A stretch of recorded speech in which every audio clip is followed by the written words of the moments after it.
Alhamdulillahi rabbil alamin. Wa bihi nasta'inu ala umuri dunya waddin.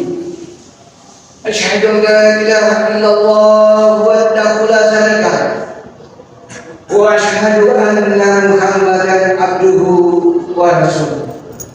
Allahumma sholli wa sallim ala abdika wa rasulika Muhammad wa ala alihi wa sahbihi ajma'in, amma ba'd. Subhanaka la ilma lana illa ma 'allamtana innaka antal alimul hakim. Rabbi shrah li sadri wa yassir li amri wa hlul 'uqdatam min lisani yafqahu qawli.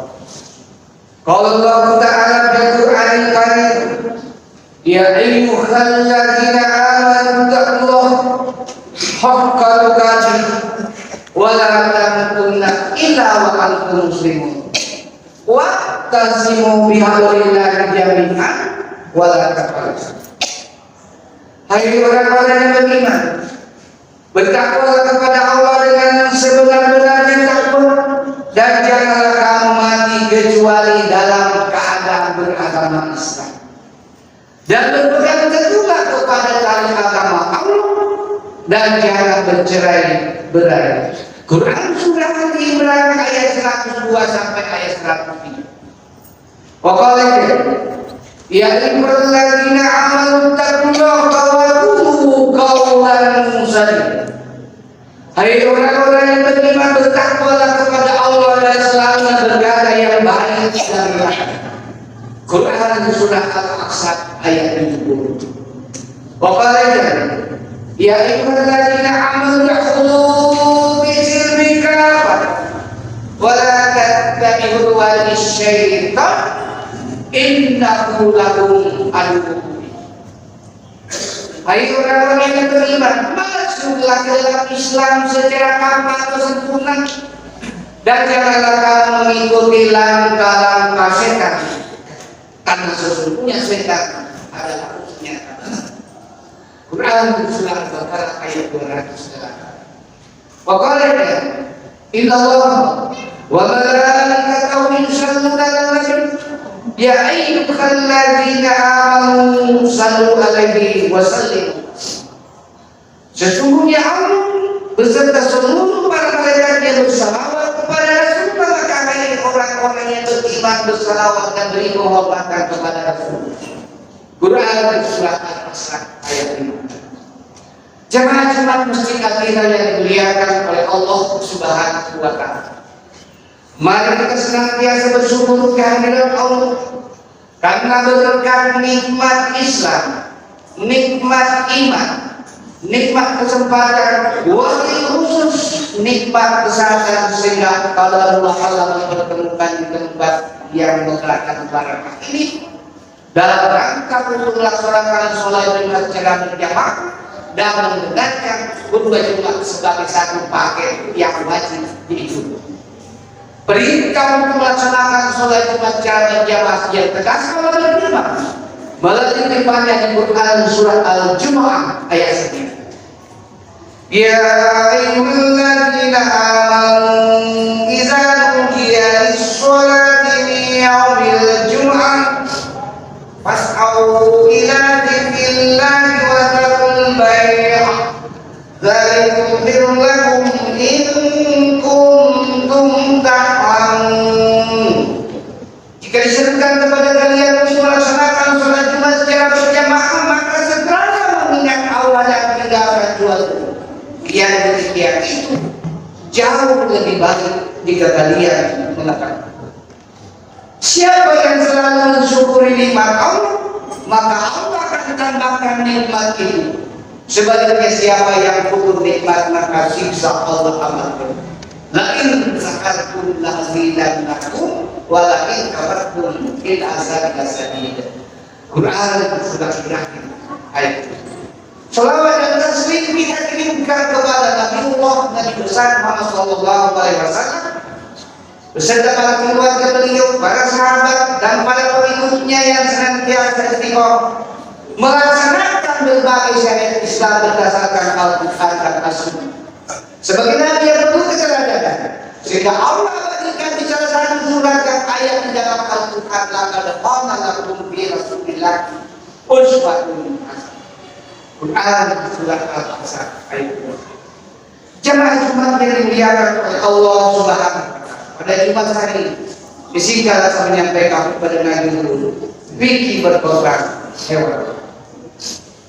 Judul ini saya angkat karena insya Allah sekitar 20 hari kita akan memasuki hari besar Islam, yaitu hari raya Idul Adha atau hari raya Idul Kurban yang insya Allah jatuh pada tanggal 6 Juni 2025.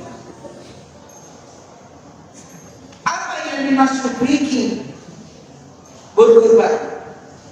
Fikih artinya pengetahuan yang mendalam tentang tata cara dan hukum berkurban berdasarkan syariat ajaran Islam atau yang mengikuti yang memenuhi syarat. Yang kedua, apa dalilnya? Dalil perintah. Salah satu pihak Allah yang mengandung perintah untuk berkorban yaitu di surat Al-Kahfi. Inna a'tainaka al-kautsar wa sholli li rabbika wanhar inna zaniyaka huwal abtar. Telah banyak Allah berikan kepada Muhammad dan umatmu. Ayat 1. Ayat 2, laksanakan sholat dengan nama Tuhanmu dan berkorbanlah untuk mendekatkan diri kepada Allah. Ayat 2. Dan pada siapa yang membencimu, putus rahmat dari Allah. Ayat 3 surat. Lalu apa hukum dalam berkorban? Yaitu di 10 Zulhijjah hari raya Idul Adha ditambah 3 hari Tasyrik, 11 Zulhijjah, 12 Zulhijjah dan 13 Zulhijjah. Hukum berkorban yaitu sunnah muakkad, sangat dianjurkan dan wajib bagi orang yang Rasulullah mengatakan, barang siapa yang berkorban lalu tidak berkorban, maka jangan mendekati tempat sholat. Hukum yang kedua yaitu hukumnya sunnah kafiyah. Sunnah kafiyah maksudnya jika salah satu anggota dalam berkorban menyembelih seekor kambing misalnya, katakanlah saya petani sebagai kepala rumah tangga, maka gugur kewajiban anggota keluarga lainnya untuk berkorban. Jadi berkorban itu sifatnya berkeluarga, tidak seperti akikah. Akikah itu perkorbanan. Ada laki-laki wajib 2 ekor kambing, perempuan 1 ekor kambing perkorbanan. Akan tetapi kalau suatu keluarga mampu kelebihan uang, boleh setiap anggota keluarga berkorban. Jika mampu kami kelebihan mampu, cukup 1 orang sudah membeli keluarga. Contoh, ketika Ismail akan disembelih, lalu didatangkanlah pengganti wilayah Ismail kibas dari surga, hanya 1 ekor mewakili umat manusia pada. Kesimpulan waktu berkorban adalah berkeluarga, bukan berkorban. Oleh karena itu tidak wajib kepada seluruh anggota keluarga kecuali oleh mampu. Dan ini yang menjadi persoalan kita di sebagian saudara kita di Indonesia, karena berkorban setiap keluarga, akhirnya biaya hidupnya tidak bisa berkelanjutan. Lain sih sudah dimiliki tidak berkelanjutan karena tidak memungkinkan hubungan lain, hanya fokus pada. Yang terakhir, syarat dan hukum. Yang pertama, hewan yang dikorbankan adalah hewan ternak, kerbau, sapi, unta, kambing, domba. Yang kedua, memenuhi syarat dari segi usia, artinya memang sudah memenuhi syarat itu untuk disembelih hewan korban. Yang ketiga, status hewan korban itu halal. Hewan korban itu selain dari halal, cukup usia ketika yang berkorban itu adalah muslim, yang menyembelih juga muslim. Lalu ketika akan disembelih, jangan lupa baca basmalah, sebaiknya juga diikuti dengan takbir Allahu Akbar dan diniatkan untuk saya rohani berkorban atas nama rohani dan keluarga. Kata dan keluarga ini sudah mewakili semua keluarga besar saya, termasuk juga keluarga orang tua saya yang sudah di alam masa atau yang sudah meninggal. Berikutnya lagi, ketika disembelih, usahakan parang yang digunakan itu tajam agar hewan sembelihan tidak merasa tersiksa, dan diikat dengan baik-baik agar hewan itu tidak mengorbankan dan tidak tersiksa ketika disembelih. Ketika disembelih, prosesi penyembelihan, usahakan yang menyembelih itu menghadap ke kiblat, dan tak lupa juga sebaiknya hewan kurban itu dan orang yang menyembelihnya berdalam keadaan. Inilah hukum dalam berkorban yang harus kita perhatikan agar jangan sampai kita berkorban Allah tidak menerima pahala berkorban. Ada lagi yang lebih penting dalam berkorban, tidak boleh ada transaksi jual beli daging dan anggota tubuh dari hewan yang disembelih. Misalnya begini, tukang penyembelih mengatakan, tak usah daging saya, cukup kasih saya, cukup sebagai jasa penyembelihan ada kulit. Itu tidak boleh.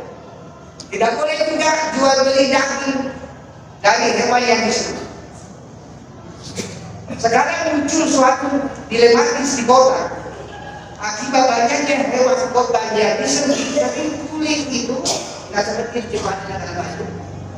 Hewan sembelihan itu langsung diolah di pabrik sehingga tidak menimbulkan bau busuk untuk menjadi tas, sepatu dan sebagainya. Di negara miskin tidak berkembang menimbulkan bau busuk. Jangan boleh kulit hewan yang disembelih dijual, lalu hasil penjualan itu dibagikan kepada hakim. Tidak boleh menjadi jasa kepada orang yang menyembelih hewan korban. Lalu bagaimana cara membagi hewan daging hewan yang sudah disembelih? Sebagian ulama berpendapat, ada ulama berpendapat sepertiga itu dihadiahkan kepada tetangga, kerabat, teman. Kenapa menggunakan kata hadiah? Karena tetangga kita kaya, teman kita mampu, kerabat kita mampu. Kecuali kalau orang miskin, orang tidak mampu menggunakan kata sedekah. Sepertiga untuk konsumsi orang yang berkorban, sepertiga untuk fakir miskin. Disunatkan daging korban dikonsumsi orang yang berkorban. Rasulullah ketika selesai melaksanakan sholat Idul Adha, pulang ke rumah langsung mengkonsumsi masakan hewan yang hasil penyembelihan korban. Jadi disunat. Kecuali kalau hewan korban itu adalah nasab, dia bernasab. Kalau anak saya diterima menjadi CPNS, maka saya bernasab mengorbankan satu ekor kambing. Itu haram. Dikonsumsi atau dimakan. Beda dengan hewan korban. Dari daya itu ada hak dan tiga hari kasih ini 11 miliar, 12 miliar dan 13 miliar. Begitu pula hewan korban yang disembelihkan akikah, syukuran boleh memakan dagingnya, kecuali tadi kalau hewan korban karena nasab haram hukumnya dikonsumsi. Mudah-mudahan banyak sekali dia ada manfaat yang saya berikan yang kesimpulannya bahwa berkorban adalah makan sunnah dia dan sifatnya berkeluarga, bukan berperangan. Wajib bagi orang yang mampu dan tidak wajib bagi orang yang tidak mampu. Semoga khutbah ini berdiri pada jalan di sisi Allah Subhanahu wa Ta'ala, memaafkan segala kejahatan dan kekurangan. Barakallahu li wa lakum fil Qur'anil azim. wa nafa'ni wa iyyakum bima fihi min al-ayati wa dzikril hakim wa taqabbal minni wa minkum tilawatahu innahu was-sami'ul 'alim.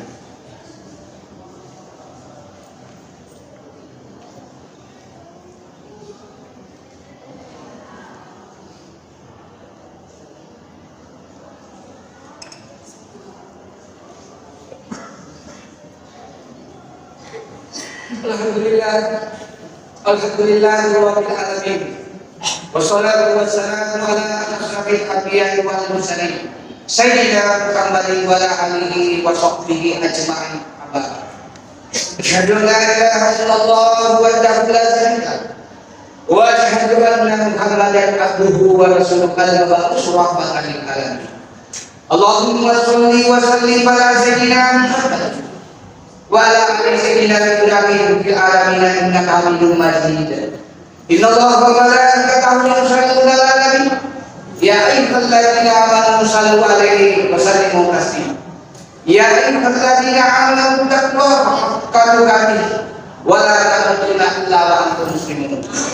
Jamaah Jumat Masjid Akhirah yang dimuliakan oleh Allah Subhanahu wa taala. Pada doa yang kedua ini mari kita berdoa kepada Allah agar Allah tetap merahmati, memberkati, menjauhkan kita dari berbagai macam musibah dan agar persatuan Republik Indonesia tetap eksis dan solid hingga dunia. Ya Allah ya Tuhan, jauhkanlah negeri kami NKRI dari berbagai macam. Ya Allah ya Tuhan, kami jadikan NKRI sebagai negeri ibadah untuk baik untuk semua rakyat. Ya Allah ya Tuhan, kami jadikan pemimpin kami di tingkat besar saya, pemimpin yang fatwa nasib, taklif dan aman. Allahumma ghfir lana wa liwalidayna warhamna kama rabbayana shaghira. Allahumma ghfir lil muslimina wal muslimat wal mu'minina wal mu'minat al ahya'i minhum wal amwat innaka sami'un qaribun mujibud da'wati ya rabbal alamin. Rabbana hab lana min azwajina wa dhurriyyatina qurrata a'yun waj'alna lil muttaqina imama. Rabbana zalamna anfusana wa illam taghfir lana wa tarhamna lanakunanna minal khasirin. Rabbana la tuzigh qulubana ba'da idh hadaytana wa hab lana min ladunka rahmatan innaka antal wahhab. Allahumma inna nas'aluka ridhaka wal jannah wa na'udzubika min sakhatika wan nar. Allahumma inna nas'aluka salamata fid din wa salamata fid dunya wal akhirah wal afiyatan fil jasad. Allahumma inna nas'aluka husnul khatimah. Allahumma subli tawbatan nasuha qabla al-maut. Allahumma ya muqallibal qulub sabbi ala dinik. Allahumma inni a'udzubika minal ghadab wal jununi wal kisal. La ilaha illa anta. Subhanaka inni kuntu minal zalimin. La ilaha illa anta. Subhanaka inni kuntu minal zalimin. La ilaha illa anta. Subhanaka inni kuntu minal zalimin. Rabbi habli minal shalihin. Rabbana atina fid dunya hasanah wa fil akhirati hasanah wa qina adzabannar. Subhanaka rabbika rabbil izzati amma yasifun wa salamun alal mursalin walhamdulillahi rabbil alamin. Akhir